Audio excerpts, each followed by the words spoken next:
Calling the meeting to order. It's nice to see everybody. And Carrie Ann, welcome to the dais. And we're ready for roll call. Thank you. Mayor Brooke, Here. Vice Mayor Matea Bowen. Here. Commissioner Serra, Present. Commissioner Simmons, Here. Commissioner McHugh, Here. Deputy City Manager Krolak, Present. City Attorney Hearn. Here. Thank you. If you'd all please rise.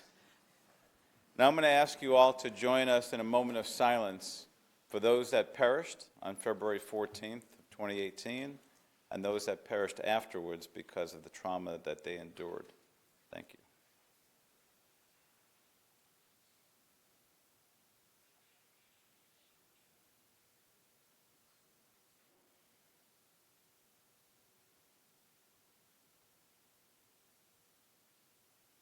Thank you all very much. Tonight we have with us a few pledgers, so I'll call you up one at a time. Ray Class. Is it Ray? Did I pronounce it right? Hi. Where do you go to school? What school do you go to? Country Hills Elementary School. Wonderful. Well, welcome. Nice to have you. And you're a fourth grader. Awesome. And we have with us Jacob Riles, Nova Middle, seventh grade. Welcome. You both look very nice. And then the third pledger is Jasmine Riles, Nova High, ninth grade. Hi, Jasmine. So on the count of three, you guys will lead us in the pledge. 1, 2, 3. Pledge allegiance to the flag of the United States of America and to the republic for which it stands, one nation under God, indivisible, liberty and justice for all. Wonderful. Great. So we're going to ask you to remain standing over there. We're going to come down. Everybody else can be seated. Thank you. And I'll let you help me with that one. Thank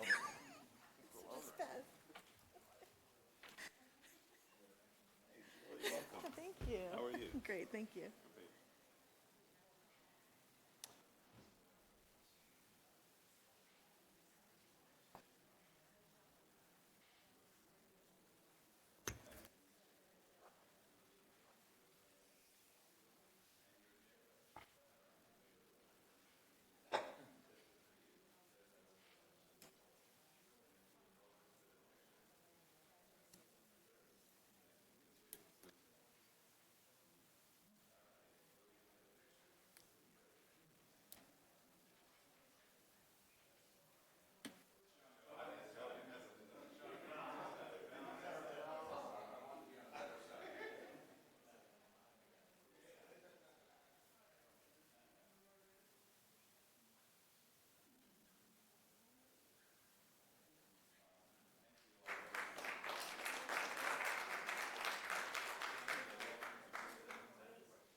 All right. Which one's first? Paragon with Commissioner Simmons.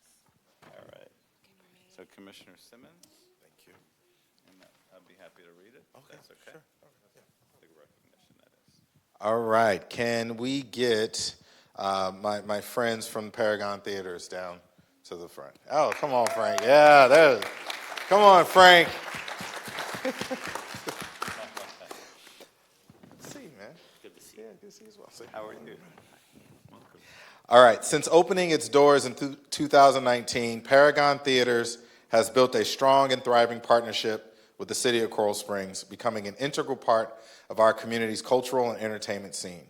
As a dedicated year-round sponsor, Paragon Theaters demonstrates its commitment to our city by supporting numerous community events, including the Holiday Parade, Oktoberfest, Camp Out, and Commissioner Simmons' Summer and Winter Series. And I also want to thank my colleagues for supporting that as well. I'll explain a little bit more about that. Our City Commission takes pride in the city's wonderful businesses, and we are grateful for Paragon Theater's ongoing support and partnership.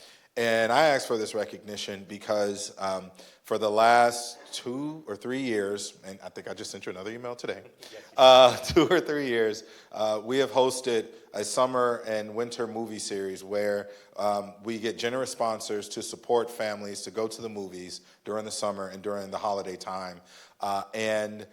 It's an incredible opportunity for families to get together, especially as expensive as it is nowadays to go to the movies. If you're a family of 5, it's almost impossible to go to the movies. And so folks are able to come and see the newest movies that are out. They get popcorn, drinks, snacks. It's a great time. I am very grateful for Frank's partnership and the staff that works there. Even seeing them in the parade, walking, I think they were SpongeBob and Patrick this year, I think, and seeing some of the guys out there. And then also our camp out, which is a great event. They're there giving out popcorn and helping support the movies there. So Frank has been a wonderful partner, and all the staff there at Paragon Theaters. And before I ask the mayor to read the proclamation, would you like to say a few words, Frank? Come on, Frank. Yeah, I just wanted to, thank the community for letting me be part of the community and to serve you guys, because I feel like without the city of Coral Springs and the people who live in it, we wouldn't have a theater. Yeah. Thank you. Go to the movies, everybody. Please, go to the movies, Mayor. You got it. This is a special recognition to recognize Paragon Theaters, Coral Square, and recognition of your unwavering support, Frank, and dedicated service to our city and to our residents. We thank your team for your continuous efforts in our community, providing residents of all ages with a theater experience through numerous year-round events reflects your passion for the community you serve, and we appreciate you. Therefore, we, the City Commission of Coral Springs, recognize Paragon Theaters for their strong partnership with our city and create an accessible, entertaining space for all of our residents, signed by the entire City Commission. Congratulations. Thank you.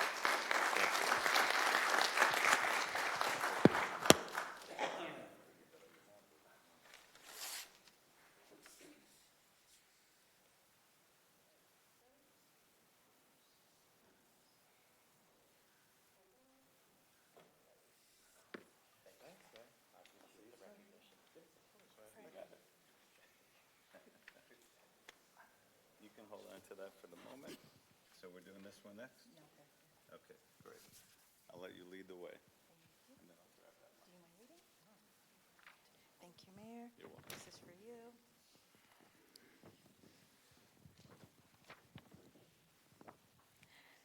Well, this is an honor.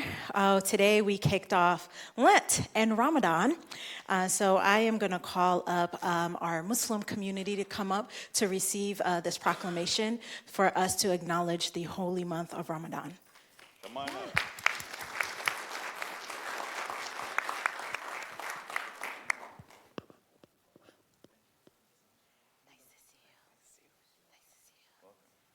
Nice to see you. Nice to see you. Okay. Hello. How are you, sister? How are you? Thank you. Thank you so much, Vice Mayor. You're the best. Hello, sister. Thank you How for are doing you? this. Good. Absolutely. Good. Hey, good to see you. Is there anyone else from the community that wants to come up? I see you. Hi,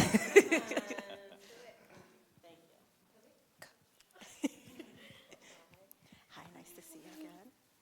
Hi, welcome. How are you? One thing that I love about living in the city of Coral Springs is that we are able to really experience everyone's cultures here. And this is a great opportunity for us to just highlight the holy month of Ramadan, which started today. So I'm just going to give a quick description of what Ramadan is, and then we will have Commissioner Sarah read the proclamation. Ramadan is the 9th month of the Muslim calendar and is considered one of the most sacred times for Muslims worldwide. During this month, Muslims observe a strict fast from dawn until sunset, during which they are not allowed to eat or drink during daylight hours. Fasting is a private act of worship, bringing about nearness to God in Islam. The fast is broken at the end of the day with prayer and a festive meal called a iftar. At the end of the month of Ramadan, Muslims celebrate Eid al-Fitr, right? Okay. A holiday that consists of prayer, food, family gifts, and charity. This year, Ramadan is predicted to begin on sundown of Tuesday, February 17th, and conclude on Thursday, March 19th, with over 100,000 Muslims residents in the state of Florida. The city of Coral Springs is proud to proclaim this month of Ramadan. Yay. Commissioner Sarah is going to read the proclamation. I'm going to pass the mic over to someone from the community. So this is a special proclamation, the holy month of Ramadan. Ramadan emphasizes shared values of compassion, generosity, and peace, providing an opportunity for community, gathering, and interfaith solidarity. With over 100,000 Muslim residents in the state of Florida, the city of Coral Springs is proud to recognize the significance of the month of Ramadan. Therefore, we, the Coral Springs City Commission, proclaim the holy month of Ramadan in the great city of Coral Springs, dated February 18th.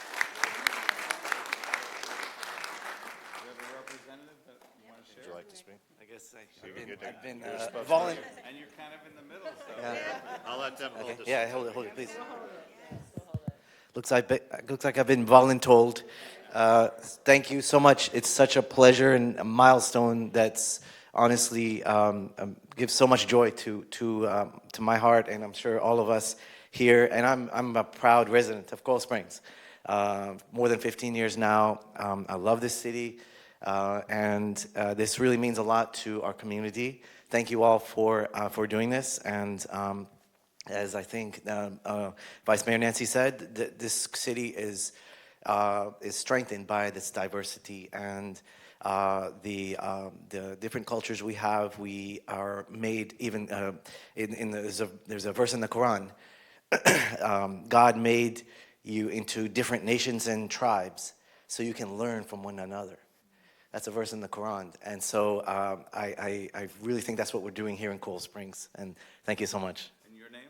Samir Kakli. I'm Executive Director of the South Florida Muslim Federation. Wonderful. Yes. So I'd like to add a few words, Samir and team.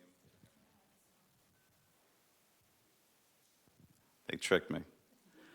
So, we're celebrating Ramadan, and we celebrate you, and we celebrate all of us all the time with this commission in this city. And I tell you, it's such a blessing to be the mayor and be a resident here. I grew up in New York City, and it was very diverse. And in my high school, Bronx Science, very diverse. And for me, the diversity brings such richness to my heart, to my family, and to our community. And we're happy to honor you in this holiday at this time. So thank you so much for being here to accept. Thank you so much. And by the way, happy to all those who are celebrating Lent today. It's the same day. And how beautiful is that? Thank you. Thank you all.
So the accepting of the next proclamation is Kazia and Gabriel. Kazia and Gabriel.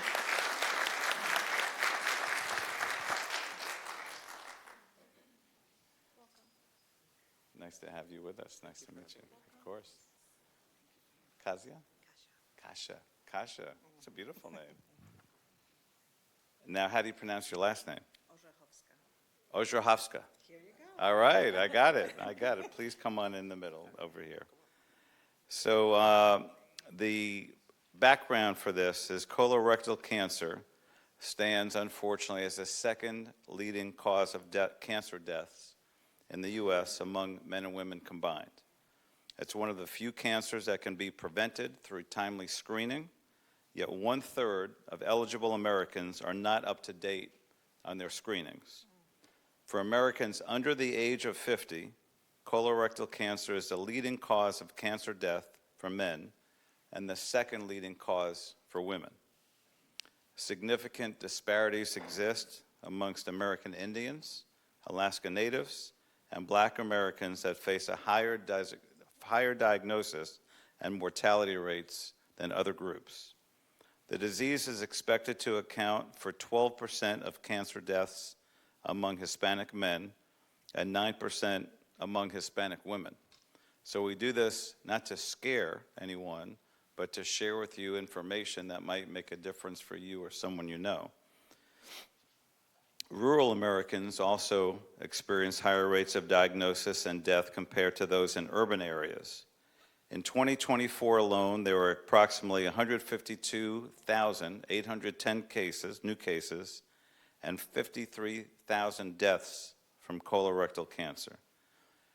March is the actual designation for Colorectal Cancer Awareness Month, but we're sharing this today as a result of you wanting to share for the entire month of February and month of March, and then you can share your story when I'm complete. Okay, Kasha? Gabriel will. Okay, wonderful. So the designation of March as the Cancer Awareness Month for colorectal cancer provides a valuable opportunity for all of us to raise awareness and educate the public about the importance of early detection and screening. And now we'll hear from Gabriel Gajdek. Yeah, close enough. Close enough. Well, you can let everybody know your correct name. And then after you, Joe will read the proclamation. Well, I want to say thank you, Mr. Mayor, and thank you, commissioners, for accepting this proclamation to make the month of March the colorectal cancer awareness. When I was only 8 years old, my mom was diagnosed with stage 4 colorectal cancer, and it was terrible. And even though at the time I hadn't fully known everything, I just knew it was bad. And thankfully, as you can see here, she's fine. Yay. Well, 6 years now, but there's only a 16% chance that people who have gone through with her survive for more than 5 years, so we are extremely blessed that that happened. Sorry. You're doing great. Yeah. Colorectal cancer is one of the most preventable diseases, and while it is estimated like only people over 50 can have it, as time has gone on, it's gone lower and lower, to the point that people under 45 is now the average. And we estimated that before this, it would be 2030 when that would be the case. However, here we are where it is the thing. In fact, when my mom was diagnosed, she was only 40 years old. So it shows that even back then, it was going down and down. And I just want to say that please, if you're under 45 or if you have anyone in your family that's under 45, to please get them to get screened, because as it was said, only 1 in every 3 Americans is screened, and the disease is extremely deadly. So please. Thank you. Mom, do you want to say anything?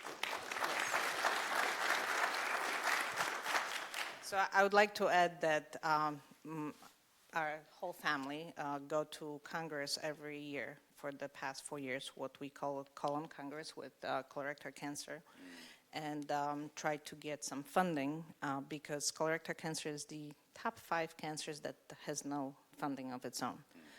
So my husband right there and my little daughter right there, we all go and talk to like Congressman Moskowitz and our senators, Florida. So that's why we couldn't do it in March because that's where we're going to be. But thank you very much.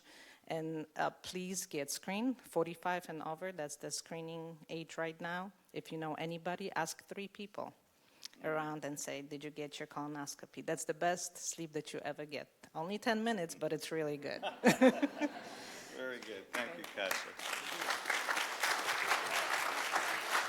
So this is a special proclamation, Colorectal Cancer Awareness Month.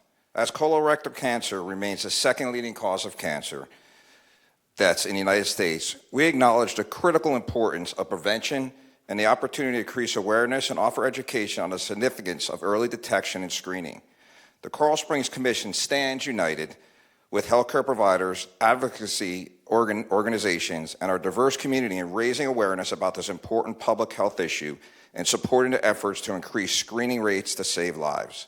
Therefore, we, the City Commission of Coral Springs, proclaim March 2026 at Colorectal Cancer Awareness Month in the city of Coral Springs, signed by the entire commission. And you know, Gabriel, I give you credit because unfortunately I lost my mom to cancer. And for you to stand up here and be with your mom, I'm proud of you. For you to send that email to us, took a big man to do that. And I'm very proud of you, and I'm proud of what you did. I'm proud that we're able to recognize Colorectal Cancer Month as March. Thank you.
All right, next is public comment, and I ask all the speakers to respect our rules, and that is essentially we are not going to necessarily respond to you on the spot of what you might share with us, and we typically will wait till City Commission comments to share with you about your concern or your question.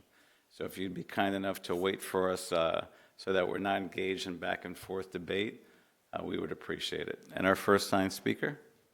Mayor, we have Denise Fatigue.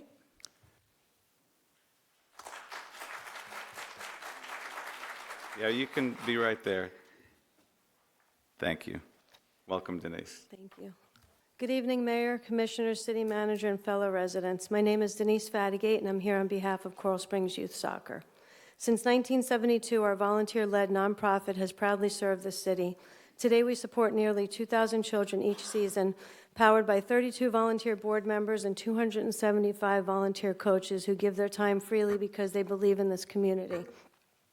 Our mission is simple: to provide safe, affordable, inclusive soccer for every child who wants to play. We are not a revenue-driven operation. We are a community institution built on equal playing time, accessibility, competition, and fun. For decades, we have maintained a positive partnership with Parks and Recreation. Our volunteers respect scheduling, care for the fields, and ensure that the more than 70 games each weekend run smoothly and responsibly. We collaborate with travel soccer and other sport leagues in the city. We serve this community with heart. That's why this recent RFP came as a surprise. Ours is not a broken system. There has been no failure in service, so we respectfully ask, what problem is this RFP solving? The short submission timeline released during the busiest weeks of our season did not allow thoughtful consideration of creating a new umbrella structure. Families are understandably asking whether Coral Springs Youth Soccer is being pushed aside. First, we have three concerns. First, preserving distinct missions. Travel soccer serves elite athletes seeking high-level competition. Recreational soccer serves broad community access and balanced play. Both are valuable, but they are different. Combining them under one commercial umbrella risks weakening the structure that makes recreational soccer successful. Second, financial barriers. The RFP suggests possible participant fee increases of up to 140%. Recreational sports should prioritize access, not monetization. Higher fees will limit participation and impact working families in our city. Third, loss of agility. Our systems from registration to team balancing are designed specifically for our volunteer model. Moving to centralized structure would create unnecessary bureaucracy for an organization powered entirely by volunteers. We've always been good stewards of our fields and strong partners to the city. If there are logistical challenges, we welcome open dialogue. But a structural overhaul that shifts focus toward revenue is not the solution. We are not resisting change, we are protecting what works. For 53 years, Coral Springs Youth Soccer has built leadership, teamwork, and belonging in our youth. A volunteer-driven institution like ours should not be fundamentally altered without clear and compelling cause. We remain ready to collaborate with the city to improve coordination and partnership. We respectfully ask the Commission to allow our longstanding nonprofit recreational league to operate outside the scope of this RFP. Thank you. Thank you very much. So I will ask the crowd, allow that round of applause. If you like something a speaker says, if you'd be kind enough to do like this. You don't like it, if you'd put thumbs down. It's a great way to express yourself and keep the meeting flowing. Our second signed speaker? Mayor, our second signed speaker is Leonardo Andrade. Leonardo? Is Leonardo here? He's got a great name. Any other speakers signed up? There are no additional signed up. Would anyone else from the public like to be heard? You can come on up, Heather. You can take this mic on my right. Hello, Commissioners. I'm Heather Zardis. Ooh, that's Good evening. Welcome. Mr. Mayor knows how loud I can be regularly, so I can step back a little bit from this podium. My name's Heather Zardis Monsave. I am a resident of Coral Springs. I'm also a business owner in Coral Springs. I've practiced law in Coral Springs for 18 years now. My practice is centralized here. I have 2 children. This organization that I have now become... That's for the first speakers. Not a problem. I have 2 children, and my youngest child became interested in soccer about a year ago. I didn't know that she was good at soccer. She kicked the ball around, but when she joined Coral Springs Youth Soccer, she found a community. She found a community that was not focused on traveling and games and scheduling, although obviously the community has that. It was there to build her up, to support her amongst a bunch of other little girls who some had played soccer, some hadn't played soccer. Some of you in the crowd know me, and I can be slightly loud at times.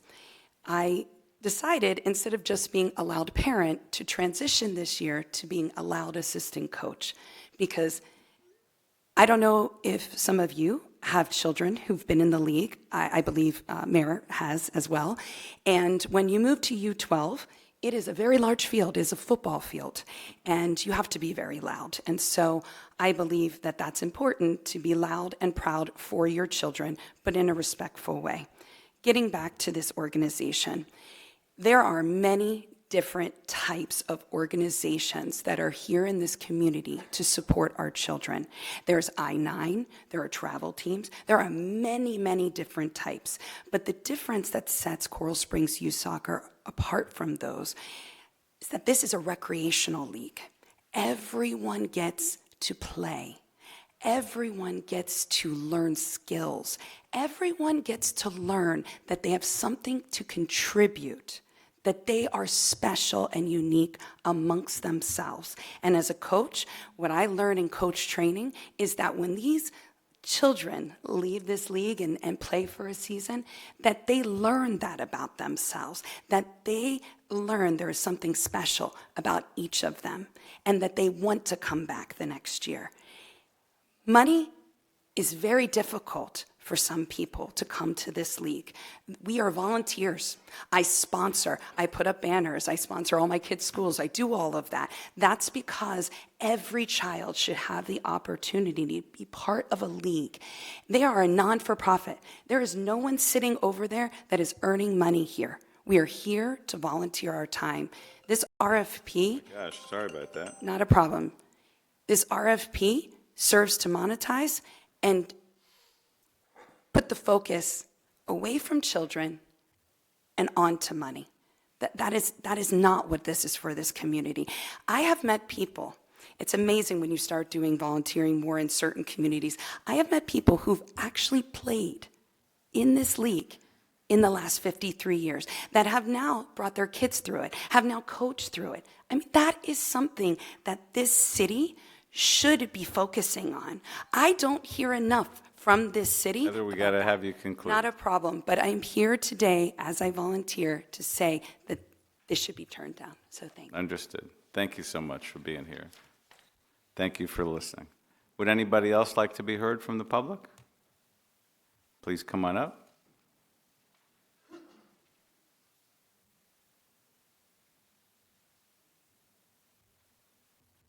Good evening. My name is Tim.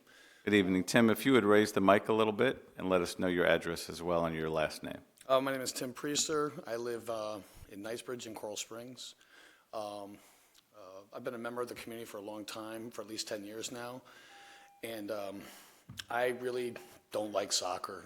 I would have told you that a long time ago, but I've now been a coach inside our league for about 9 years because my kids love it, and they're not fit for travel. They don't have the passion that some of the kids in our rec league does have, which is great because we need 3 athletes inside a rec program, and it's very important, just 3. We need a kid that just wants to be a part of the team. We need a kid that doesn't get a chance to start at his school and wants the position he wants to play for, and we got some kids that want to be champions. And what becomes important about a league like our rec league is you get all 3. And I'm telling you, it's a beautiful thing when that team comes together. And that's what's made me actually enjoy soccer more. I went from a coach who knew nothing and has lost team games because of my decisions to a guy who's really looking forward to maybe making a playoff appearance late in the season this year with my kids. And this town needs to be proud of our rec soccer program. It's one of the best ones I've been around because I'm part of the basketball program here. I am part of the baseball program here, but nothing compares to the soccer program here. And it's what keeps a lot of kids coming back. So I hope we make a right decision that really helps put our community first. Thank you. Thank you, and thank you for volunteering. Would anybody else from the public like to be heard? All right, seeing none, public comment is closed. We're up to public hearings, on to consent. Are there any polls? Move consent. Second. Any discussion? All right, seeing none, all in favor, please say aye. Aye. Any opposed? Carries unanimously. Next is number 11, artificial turf and tracks with installation.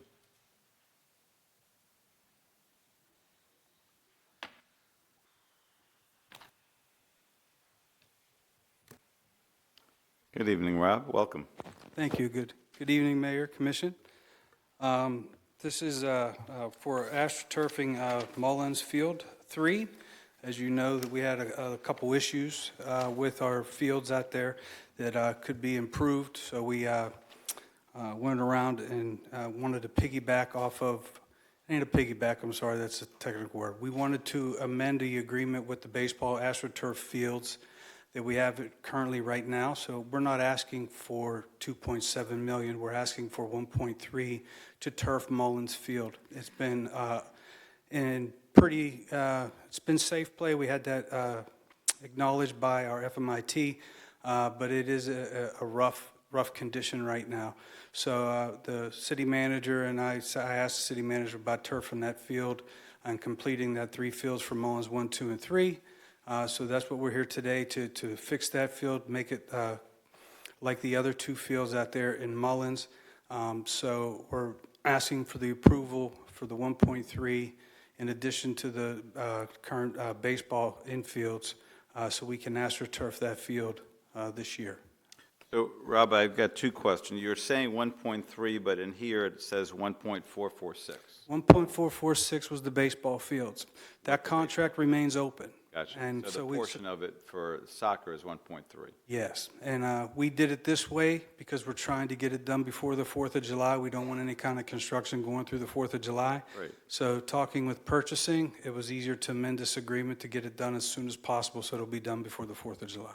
Right, and we have money in the budget for this year, right? Yes, the Great. funding goes through capital, and we got that through Ileana. Wonderful. Any other questions?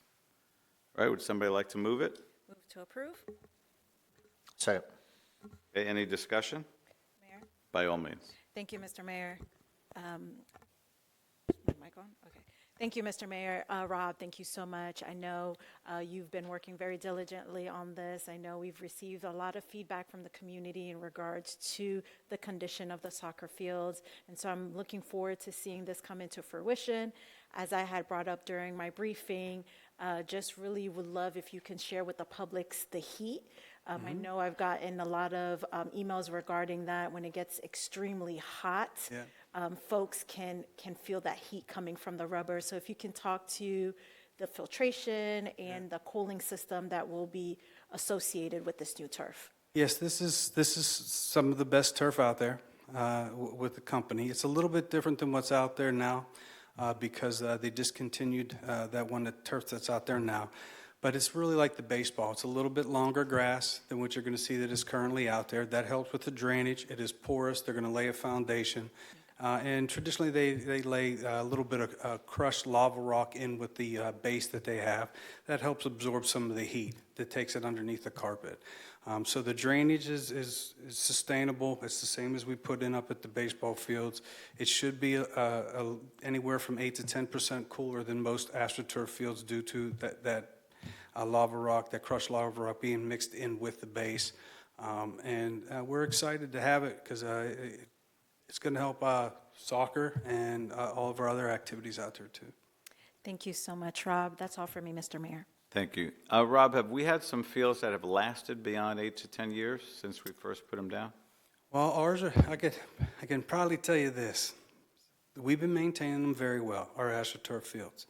So the ones that we installed with AstroTurf, they still look in really good shape, almost new. So we just had the AstroTurf guy come out, inspect the fields, look for the speed of play on it, if we had to put any more pellets on it. So they do an inspection for us once a year. And he says, these fields are in great shape. You look like you can get another 10 years out of them. Oh, wow. So, I mean, they do carry a 10-year warranty, but they're going to keep coming back and inspecting after 10 years. So 2028 will be 10 years, and we'll monitor year to year after that with the organization, with a company, AstroTurf, to make sure that there's still quality and safer play. We do have a depreciation fund that we have out there that if the carpet needs to be replaced, we can do that. Great. Yeah, I'm excited to vote yes for this. Thank you. All right, any other discussion? All in favor, please say aye. Aye. Any opposed? All right, congratulations. Thank you. Passes unanimously. Next, we're up to Commission Communications. Who would like to go first? We'll go left to right then. You got it, Commissioner. Oh, and welcome to the dais, Julie. Thank you, I appreciate it. Sorry I didn't recognize you earlier, although I did say hello. Thank you, Mayor. First and foremost, I want to congratulate our project support specialist in the commission office, Janina Mera, got engaged, so we wish her nothing but happiness in her future. Second, very proud that this past weekend at the Panther Ice Den was a President's Day hockey tournament, and 5 junior Panther teams won the championship. So that's an incredible accomplishment. The rink is definitely stepping it up, and teams are starting to be fearful of coming down here playing us again, which is great. Last, the senior group met on February 13th, led by the leadership team. Very incredible meeting. They had 60 individuals show up to get administrative updates on the senior center. They were very excited about the new programs coming. Mayor, one of them is Ventures with a Veteran, sorry. Oh, great. Yeah, Oh, they that's said no to the mayor, but they said yes to the veterans. So very excited, and I'm looking forward to be part of the senior improvement group. And that's all I have, sir. Wonderful. Thanks, Commissioner. Commissioner Simmons. All right, thank you. I want to give a shout out to Mateo Puentes Castro, who was our commissioner for today. Yay. In this very nice suit. Thank you for spending some time with me, Mom. Thank you for spending some time with me today, and you guys actually came back. So that's awesome to see you guys here. And luckily for you, this may not be a super long meeting, so you get to get out a little bit early. So next time we got to bring them back when we have like something massive on the agenda. But thank you for coming, Mateo. He looks so handsome. Yeah, man, this suit is Awesome. We got to trade some. You need to give me your person, your suit guy. He doesn't got Jordans on, but we're gonna get there. It's been an eventful week and a half since we last had our or 2 weeks, I guess, since we've had our commission meeting. We had strategic planning, and always a good time to sit with my colleagues and go through some of the priorities and mapping out where we're trying to lead this city. Always grateful to spend that time with you all and staff, and 2 days. I think by the end of it, we all were like, no one else talked to me for like 12 hours because we did a lot of talking. We had the State of the City. That was also another good time to celebrate our volunteers and the community, and I think a lot of people had a good time. It was a little chilly, but the guy that was basically playing Freddie Mercury on stage, he did a phenomenal job. He was wearing a yellow jacket that I think I would like to get and wear that for Commissioner McHugh here. And then I also want to give a shout out to the 8th grade class at Imagine Charter School. I did a commission connection over there and talked a little bit about what it is that we do as commissioners in the city, and and answered some questions. One gentleman had a great question about the invasive species between the iguanas and the boas. Is it boas, or what is it? What's the snakes that's invasive right now? Pythons. Had a great question about that I had to try to figure out a way to answer. But it was a good time there. I also want to give a shout out to Bishop Oral Walters and Pastor Sandra Walters on celebrating 29 years of Living Word Christian Center. That's the church I go to. Bishop Walters married my wife and I. He blessed my children, and it's always grateful to celebrate with them. Vice Mayor Mateo Bowen was there with her mom and dad, and we got to fellowship with them and celebrate them as they continue to serve Coral Springs and the wider community. They do a food pantry every Wednesday right out of their parking lot. The parking lot's always filled, which is a good thing to see, but also a bad thing to see, because that means people are still struggling out here. So just want to give them a shout out. And then I wasn't sure if I was going to really say anything about the youth soccer things and stuff like that, because I'm not trying to say anything that get in an argument with anyone or anything like that. As I understand everything, it doesn't appear that Coral Springs Youth Soccer League would be evaporated or taken out by this RFP. In the letter that I received today, it was made very clear that Coral Springs Youth Soccer League is an independent organization. And so I'm not sure what is being said or being told that the league would no longer exist, because again, if you are an independent organization, then I think you'll still be able to operate like any other entity, I guess, that's in the city that is an independent organization. I think what's happening is we, and this has been for years now, issues with our fields and all these different things, and just trying to have a better footing on being able to control our fields, be able to make sure we're keeping them up. But also, one thing that this commission has made a priority over the last few years is trying to make sure just general residents can use fields, which we've heard a lot from residents about that.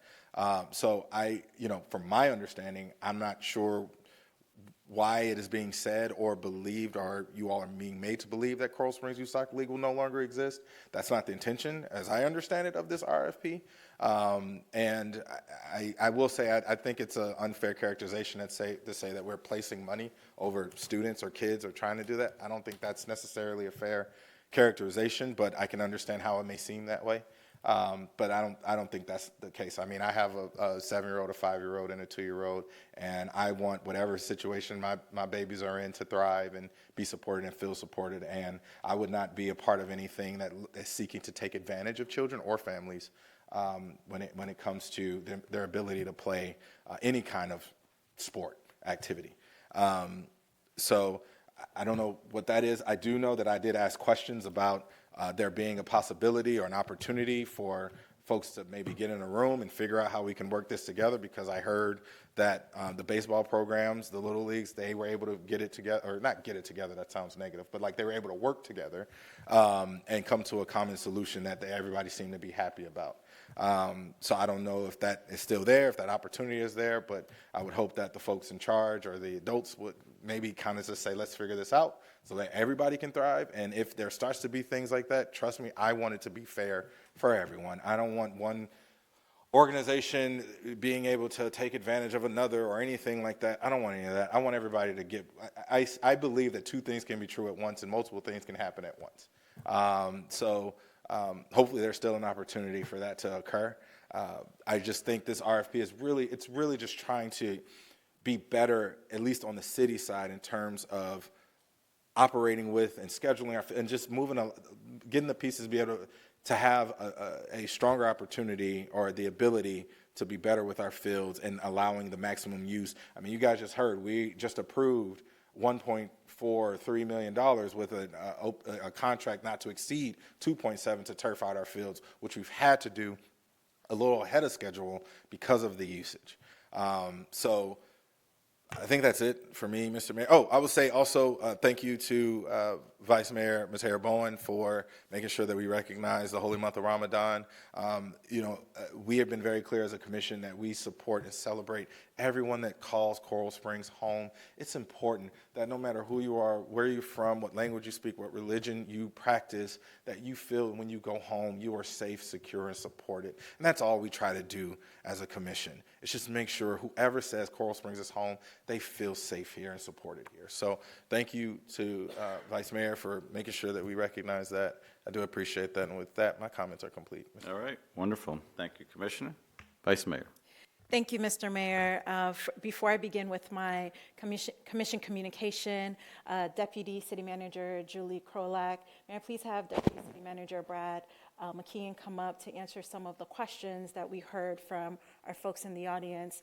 I know we have our communications, and I don't want you to leave before your answers are answered. So we had a brief conversation in regards to some of the concerns that I had in regards to the allegations or miscommunications that I've heard in regards to our soccer league. Before I begin with my questioning, I really want to emphasize that we are not doing away with recreational soccer. That is not, and no one on this dais wants to do that. We want to streamline programming. We want to streamline how we use the various fields in our city and making sure that folks have equal access to each of those. I volunteered as a soccer coach for I-9 Sports. My brother, my niece, I made sure that I was very present in their lives in becoming a volunteer coach. So with that being said, can you please share with me why, or the audience, why we're doing this RFP process? Sure. And if I can I want to take maybe a personal moment of privilege for a second here and say, I heard some of the comments about coaching and growing up here, and they hit home because I actually played in this league for many years.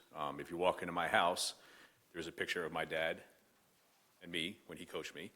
Next to that are the 3 pictures of my kids that I coach in the same league, sitting all on my mantle when you walk into the house. So I know how important this league is. And I just want to say that, Coach Tim, because I know because you have it on your shirt, you practice next to me on the night. I think we beat you this year 2-0, but no, actually we probably lost. We're not very good this year.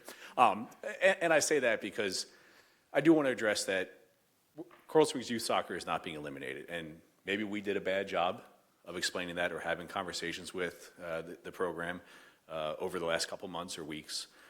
Maybe that isn't spelled out as clearly as it should be in the RFP, the way you read it. Again, maybe that's some of the miscommunication. But I don't envision, neither does Rob, as the Parks and Rec Director, envision a youth soccer program here that doesn't contain or have Coral Springs Youth Soccer participating in that. Now, will it be one organization or one umbrella of soccer? Yes, that is the vision, because it does allow us to have better use of the fields, better efficiency. And like, for instance, I want to show you, I would say right now, if you go out to Mullins Park in the middle of the day, you will see anywhere from 6 to 8 Parks and Rec employees with sand and rakes on track 23, track 24, the grass fields back behind the gym. And every day they are putting sand out there, raking the fields and leveling the sands because they're just being torn up so much, and we're making sure that they're able to be played on. We need to fix that. That's not sustainable. From a staffing perspective, we're not getting to other things. And from a cost perspective, it's costing the city additional funds to then have to replace the turf on the fields. The overall goal, like I said, is to have one program. Coral Springs Youth Soccer will be part of that. We'll work on that. We'll figure out how that is in the future. If they're not officially part of the RFP, we'll figure that, like I said, out. But most importantly, we want to have the premier level of service and the premier fields for all of our kids to play on, whether you're in rec league or you're in travel. I appreciate that. Thank you so much for that explanation. In addition to that, I had mentioned, were we able to get some type of feedback from folks in the audience or from the Youth Soccer League feedback on the RFP? And if not, is it possible that we can have a discussion of how we are able to streamline this process so everyone feels engaged? Discussion now or another time, like a workshop? Yes. Gotcha. Yeah. Okay. Another time or now, I'm sorry?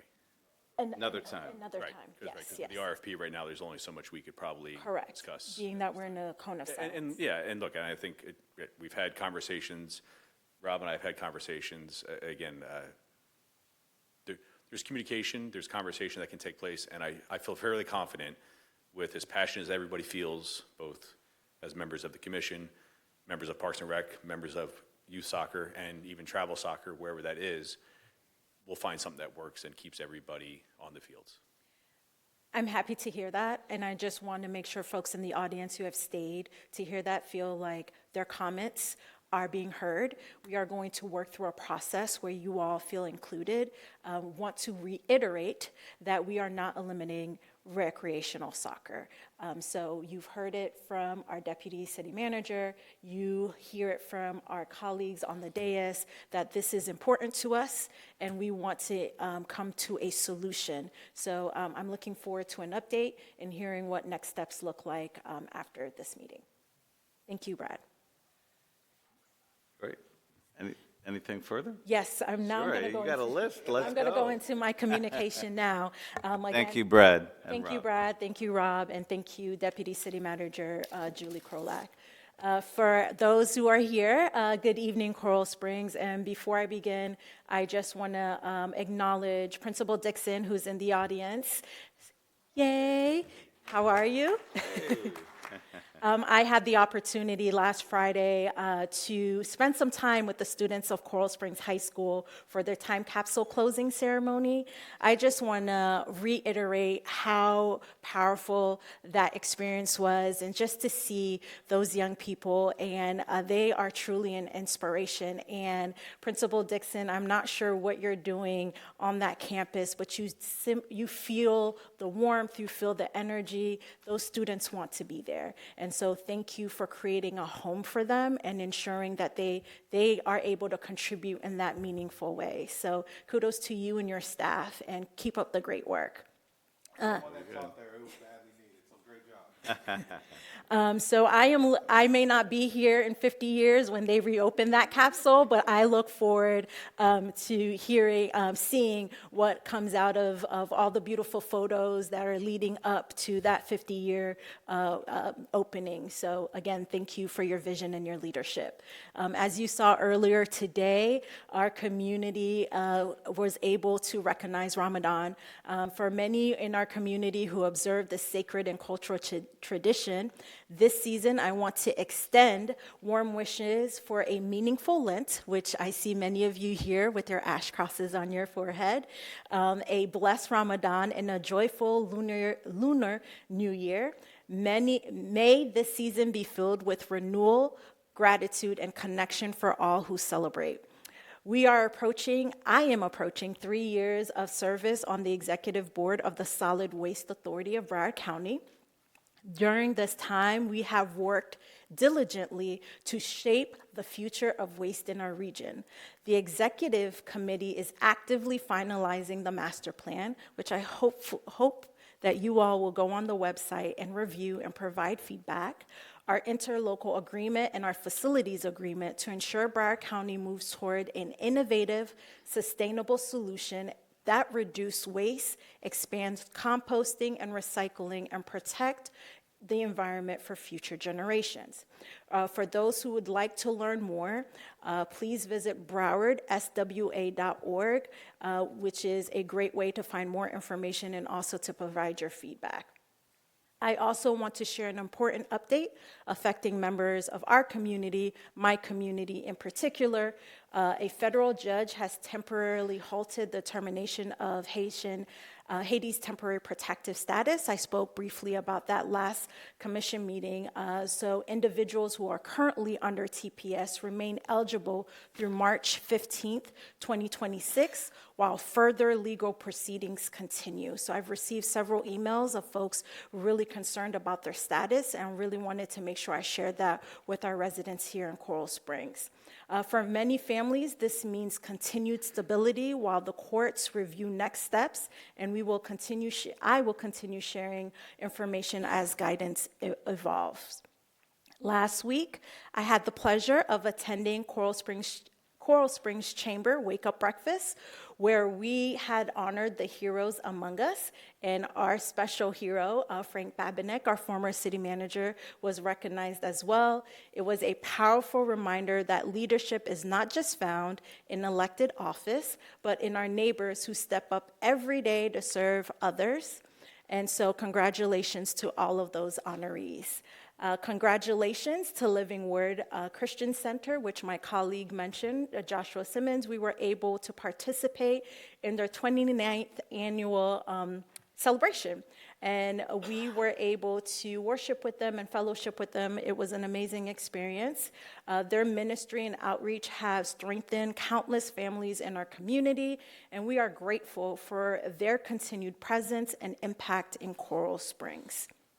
Looking ahead, I invite you to join me next Thursday, February 26th at 6 p.m. at the Performing Arts Center, along with our Multicultural Advisory Committee and members of the Muslim community as we learn more about Ramadan and traditions that bring our neighbors together. As always, if you would like to meet with me, please schedule time with Luam at 954-344-5911. I remain committed to listening, learning, and leading with you all. I also want to give a special shout out to my vice mayor, who did not make it back here, but it's okay. Lavanya, a Coral Springs middle schooler, who she remembered me from the 3rd grade. I went to go speak to her class, so it was really nice to have her with me. And thank you for editing my remarks. She wrote this, so I wanted to make sure I was able to share it with you all. So thank you. It's been an honor to serve you all. And again, if you all need to reach me, please follow me on all of my social media at CS Commissioner 3. That concludes my remarks, Mr. Mayor. Very good. And I'm going to ditto all of her blessings to all of us in the community. Sean. Thank you, Mr. Mayor. First and foremost, I want to thank the speakers that came out. Denise, you've been a fixture in our community for so many years, and appreciate your tireless leadership and volunteerism. Heather, I'm glad that you're getting involved in coaching first time. Sounds like you're enjoying it. And Tim, you were the epic of my career. I had coached in that league for 13 years. I had some really good teams. I never won a championship, so I hope you really get to the goal. But it's something that is near and dear to my heart. I see Roger and Lori in the audience with the travel side. We got rec and travel represented. My kids personally, all 3 of them grew up in the league, coached for 13 years. Pretty cool for me because I had the privilege of being the principal at Taravella, so I had 3 or 4 dozen kids that over the years came to the school and saw their plaque on the wall in my office. That's what it's about. It's about community. So for everyone in the audience that's volunteering, we appreciate you. I am going to call Brad and Rob up because I just want to ask a few more questions. I don't want to infringe on my esteemed colleague to the last vice mayor's time. But so walk me through, just because Denise mentioned there was concern on the timeline of RFP, and I know we are in a cone of silence and we live under sunshine, so we can never talk to each other unless we're on the dais or in a public meeting. The time period for the procurement, once we go through the procurement process, because in Denise's comments, she was concerned that during the, I guess, a hectic time of year with, getting everything organized, maybe they didn't have enough time to put into it. And then what does that look like if, I don't know, someone else is chosen? The reason why I'm asking is because we only get one chance to do this right. Ultimately, we want to do what's in the best interest of everyone in the community, the commission, the residents, the players, the coaches. So can you walk me through what that's going to look like with procurement? And, because I think the RFP and the process closed today? Okay, so. Yeah, so, and just a little history, just so we understand even why we're doing it right now, because there was a question about doing it at a time. So the RFP, the current contract expires in March. Right. If we don't do it now, we won't have time to do the travel soccer program and then give them enough time to do their tryouts, which are typically in May. So if we were to put this off till the end of soccer season, we would basically be out of contract. We wouldn't have a travel soccer program in place that has been selected, and then we would miss that window and essentially not have a travel program next year. So that's why the timing of it is done right now. As far as the timing of the length of the RFP, how it was out, we did that to be consistent with how it was done in the past, so that we showed that we were being consistent with the time frame that we did 6 years ago when this RFP was put out. There was a request actually from multiple people looking to submit if they could have a little more time. We gave them another week to do that so they could get a submission in for two reasons. One, if we close the RFP without anybody having time to submit, we would then have to put it back out. That would put us in that time frame of the tryout situation. So by extending it a week, that gave us gave more time for anybody to submit, and then it gave us enough time to still complete the process, which now will go into the presentation phase. There was a total of 8 submissions is what we have officially. I think there was actually 7 actual submissions. One is more of an email, I believe. So that process will now be going to presentations. There'll be a selection from that with further presentations, and then the committee made up of, I believe, 5 members, right, will vote and have a selection based on the criteria, which we'll then bring back to you hopefully next month for selection and approval. Okay, and I asked this question because I knew the answer, but it was something I think that needed to be brought to the table. So, because with the cone of silence, it's very tricky. As far as my colleague to the left, Vice Mayor, she had said, like, we go through the procurement process, the selection committee identifies a recommendation that comes to the commission. Her question was, well, would we be able to workshop this at some point? What does that look like with the restrictions in the timeline of the contract expiring? So I can't answer that the way that I want to right now, because there's an option to consider that is outside the RFP if, in fact, the submissions are the way that I believe they are. I haven't had a chance to look at them, and I'm kind of looking at the city attorney to make sure I'm... Sure. So once the recommendation comes in and the recommendation is made, it could first go to a workshop if this is what the commission wants. Okay. But what we're doing here is perfect. We're going through the process, and we're not talking about the applicants. And so this is not violating the cone of silence at all. But then once the recommendation comes in, if the commission would prefer that to go to a workshop prior to the vote, that absolutely can happen. Okay. So actually, I'm glad that I asked that question because I didn't know that answer, but I feel more comfortable with the process now. So And there's one more option I'm thinking of that I may be able to present to the commission, like I said, based on who I believe did not submit for this RFP. So the question would then be, can we talk to a group about future involvement in the soccer program if they're not part of the RFP? That's a question I'll ask the city attorney if we can do anything with that. So, but great. I'll have a discussion with the city attorney and see if we have an option to speed that up. Sounds good. Appreciate you guys. Just my closing comments on the soccer. Obviously, we all have a vested interest in making sure that this is done properly. We'll go through the process and then ultimately see where we're at. As far as my remaining comments, happy Valentine's Day to everyone that celebrated, and hopefully you had a very special Valentine and had some time to get away from the hustle and bustle of life. It is great to see Principal Dixon. We just recently had a principal education meeting. He's a critical piece to that, and I couldn't agree more with the comments about your leadership on campus. I'm singling you out because you're the only principal here tonight, but I remember going to the school your first or second week, and we were talking about how you were going to Wawa every morning to get the kids to come to school. So obviously that worked because now they're running to school and wanting to be in class, so congratulations. The state of the city, event for what I was able to participate in was phenomenal. I really enjoyed the opportunity to give an update. Vice Mayor touched on it with the Heroes Among Us, the chamber event. I'm glad it was in its second year. It's a really great way for us to recognize the people that deserve it, to really are unsung heroes. Strategic planning was very comprehensive. It was really a good opportunity for us to identify all the initiatives that we have going. I'm proud that this commission has worked with city staff, and city staff has worked with the commission to complete 24 of the items.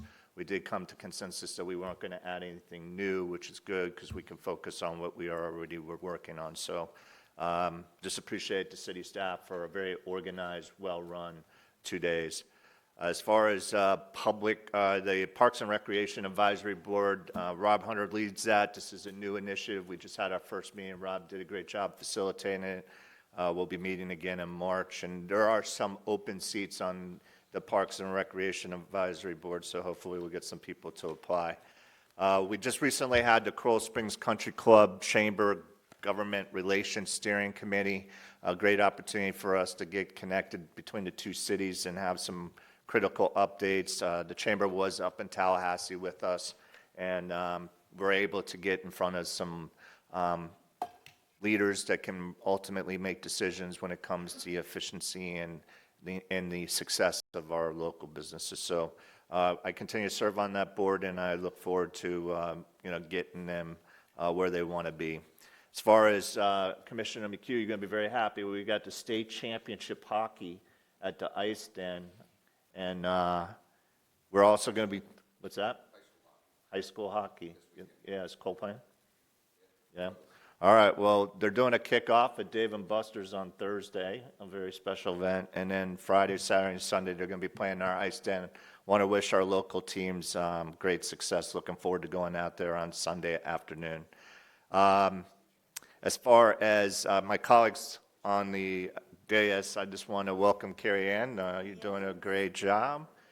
And Acting City Manager Krolak, you look very comfortable in that seat, so thank you. And look forward to watching you guys develop, but it's great to have both of you, and it's kind of a coincidence you're both on the same night.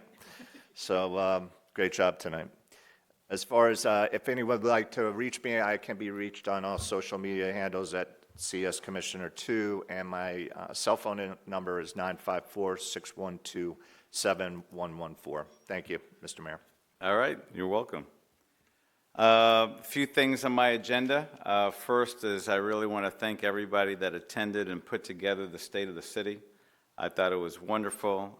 It's a great opportunity to recognize and celebrate our volunteers. Several of you are in the audience, and I thank you for the time that you give to our community.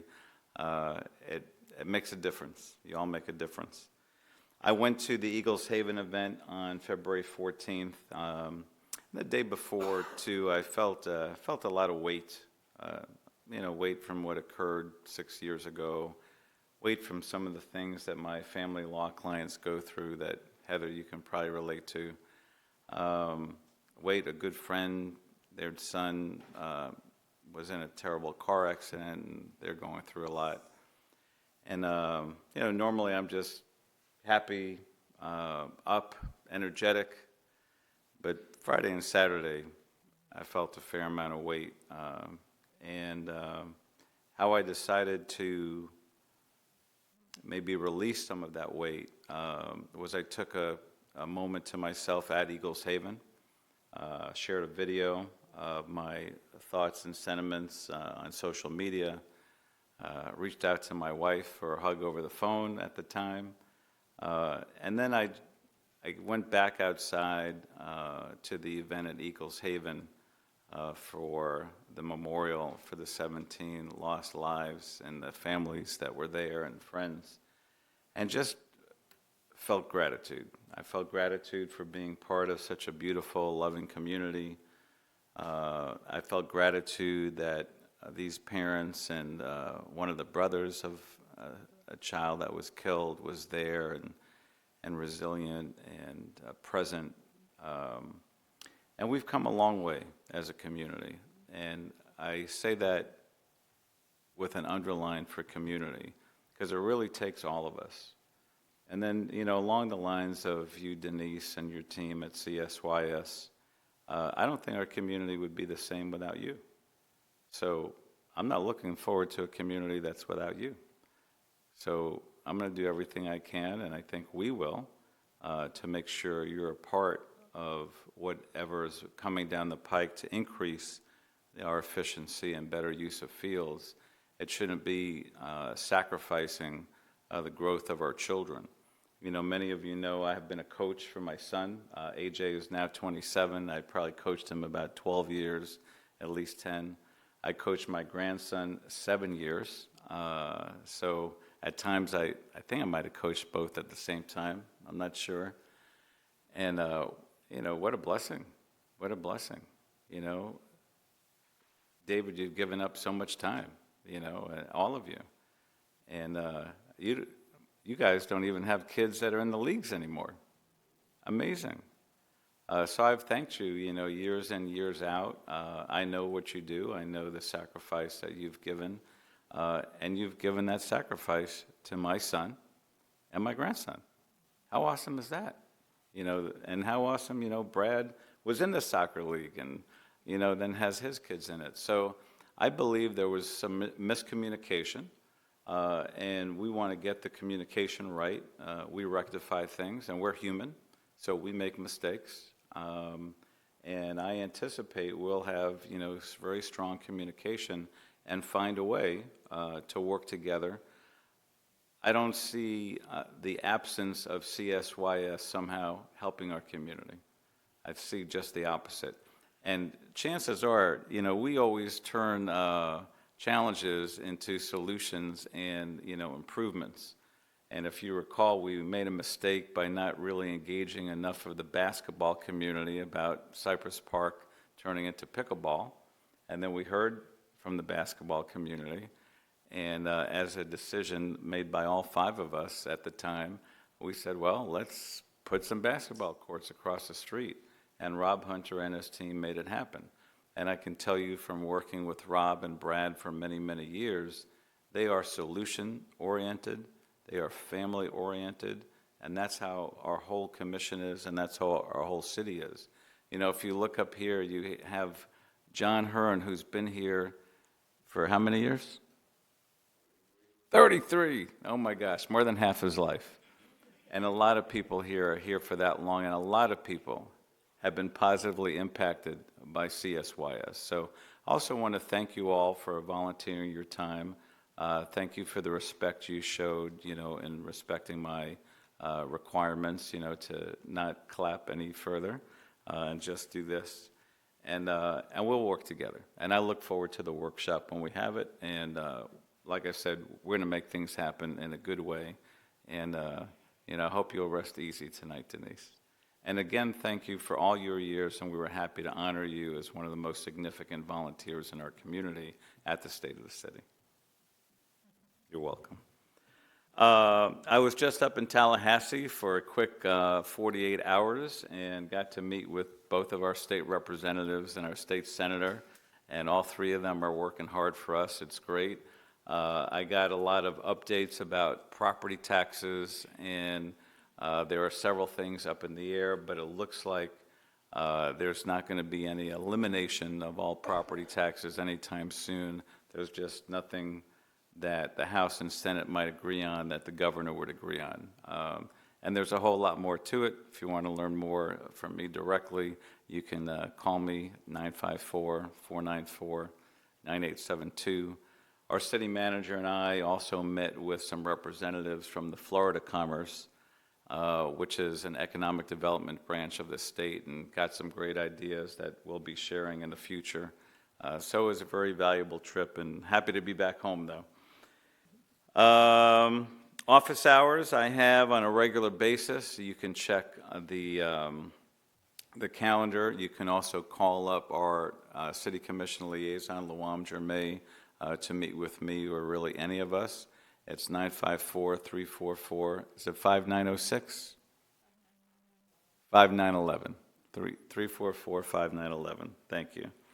You can also email me about any concerns that you have, and that's generally the best way to preserve a concern and/or an idea. That's at sbrook@coralsprings.gov.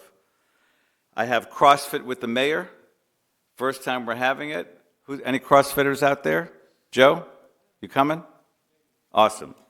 March 4th from 12 to 1. Jennifer, you coming? Come on now. Commissioner Simmons is going to try to get away from work and join me. John, you coming? All right. We got a couple of takers. I know, Brad, you're coming. Awesome. Yeah, no pressure. That's from 12 to 1 at CrossFit Vice on Wiles. And the way to register is to go to coralsprings.gov/move. So that's coralsprings.gov/move. And I think the person that's going to be doing the most vigorous exercise is going to be our police chief. Yeah, I mean, I can't wait. So thank you for indulging me, everybody. Strategic planning was excellent. We went for 2 days. You all went for 3. And the collaboration, the communication between our top staff, department heads, and our commission is just awesome.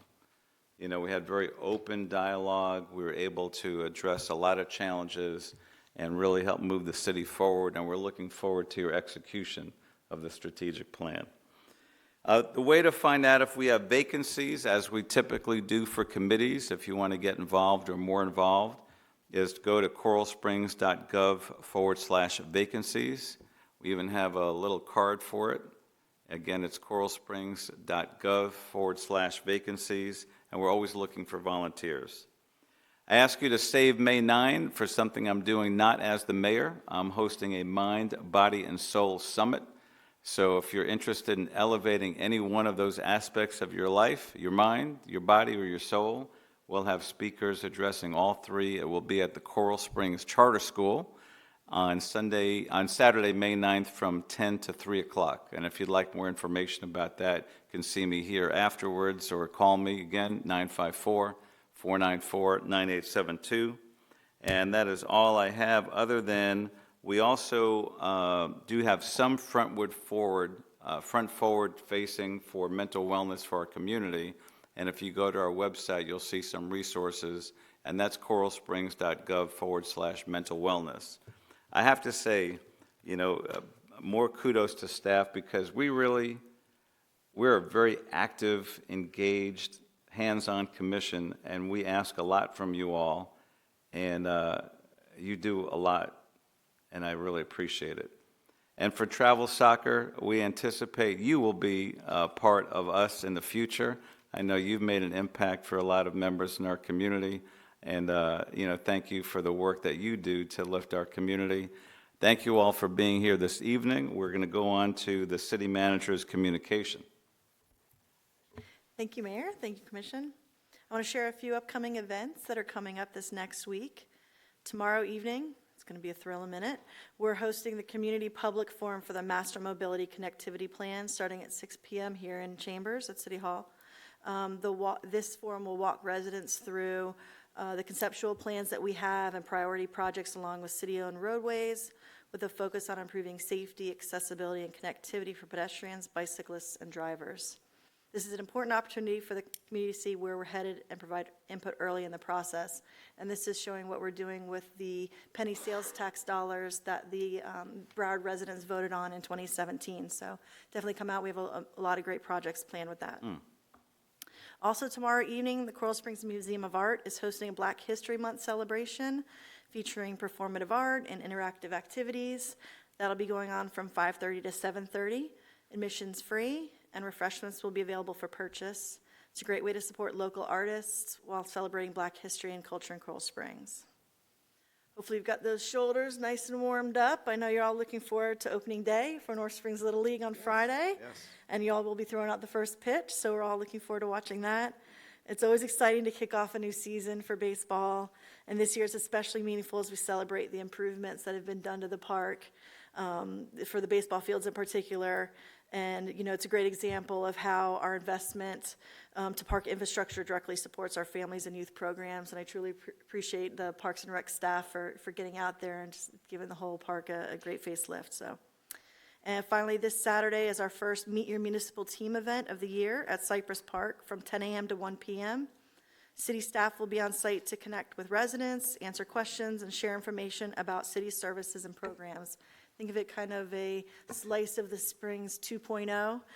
These events are simple, but an informative way for residents to put faces to departments and engage with their local government in a relaxed and approaching setting.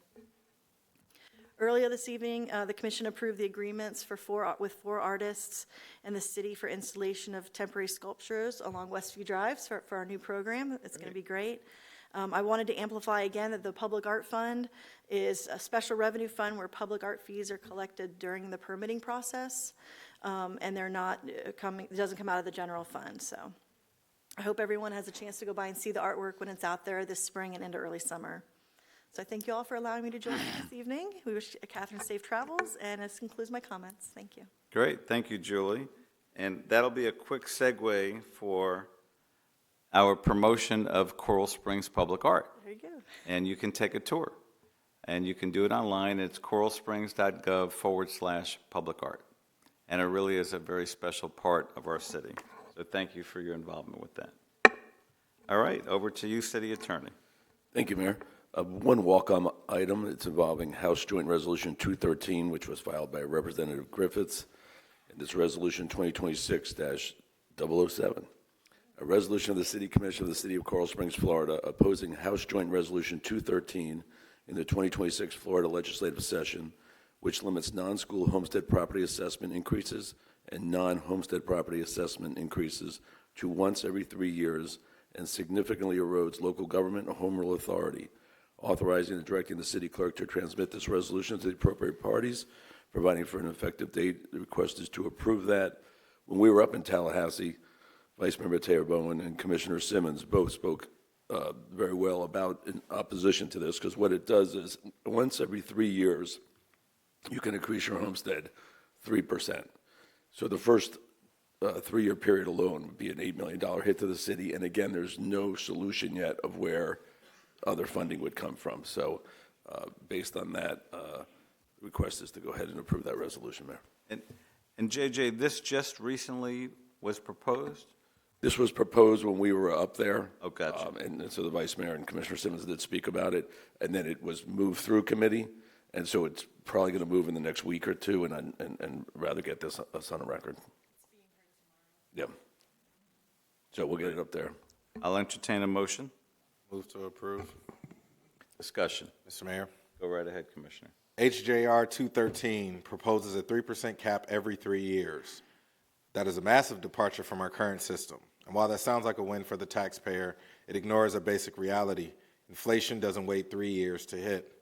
The cost of the asphalt for our streets and the pipes for our water systems goes up every single year. By the time we hit year 3 of an assessment cycle, the city's buying power will have been eroded by 3 years of rising costs, and we are setting up our cities to fail.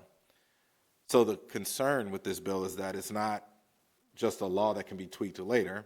The intention is for this bill to become a constitutional amendment. And so we're talking about locking a permanent fiscal formula into our state's foundation. And at the same time, we are also mandated as a city to maintain certain funding levels for public safety. And as a son of a veteran and a local official, I will always prioritize our police and fire. But if our revenue is frozen while our costs are rising, we have no choice but to gut the quality of life services. So that actually makes this community be a place where people will not want to buy a home. If you think about it, some of these proposals, and I've talked a lot about being in opposition against the elimination of these taxes and the way that they want to do them. It's not that I'm against lowering taxes or finding a way to make, save some money for residents. It's about our quality of life and what made folks want to move here to begin with. That's what's at stake. It's not about trying to save a buck. Everything that we do on this desk affects us all. There's no carve out just because you decided to knock on doors for a year and 7 months and let people yell at you all day on Facebook. It really is.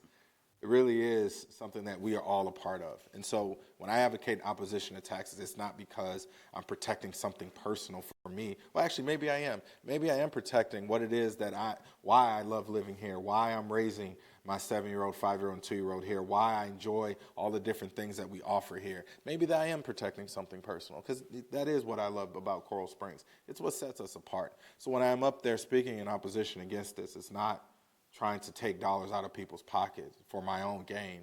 It's protect what we all love and why we all moved and why we opened businesses up in Coral Springs. That's great words. Thank you, Commissioner. Any further discussion? So I'll add just a little bit. So there are many people that associate taxes with bad and wrong. It's not the best way to associate taxes, in my opinion. The taxes that we have, about 50% support public safety. So can you imagine having half of your police force, or half of the firefighters, or half of EMS? Can you imagine that? You don't really want to imagine that. So, you know, if you look at taxes as an investment in your community, and we invite you on a regular basis to join us as we discuss our budget. We invite you on a regular basis to let us know where you think you might make a difference or where we might make a difference in spending differently. Typically, thankfully, when we have our public budget hearings, we're a city of 137,000. I say this often. We are the 16th largest city and the 3rd largest state. So we're a pretty significant community in terms of size, population. We're about the 216th largest city in the nation. And we invite you to join us in conversations about how we can make a difference for and with you. The elimination of property taxes may on the surface sound, oh, well, that's great, it'll save me a lot of money. But at what cost? So unfortunately, these bills have been bandied about, I think, without enough discussion with representatives from city commissions across the state to understand the ramifications. Now that some of these discussions are occurring, a lot of people in the legislature are not necessarily looking to eliminate property taxes, but this one would not serve us at all. And with that, I'm complete with my comments. Any further discussion? All in favor, please say aye. Aye. Any opposed, say nay. All right, carries unanimously. You're complete, JJ? Our next commission meeting will be Wednesday, March 4th at 6:30. Everyone have a good evening. Thank you for being here. 8 o'clock on the dot.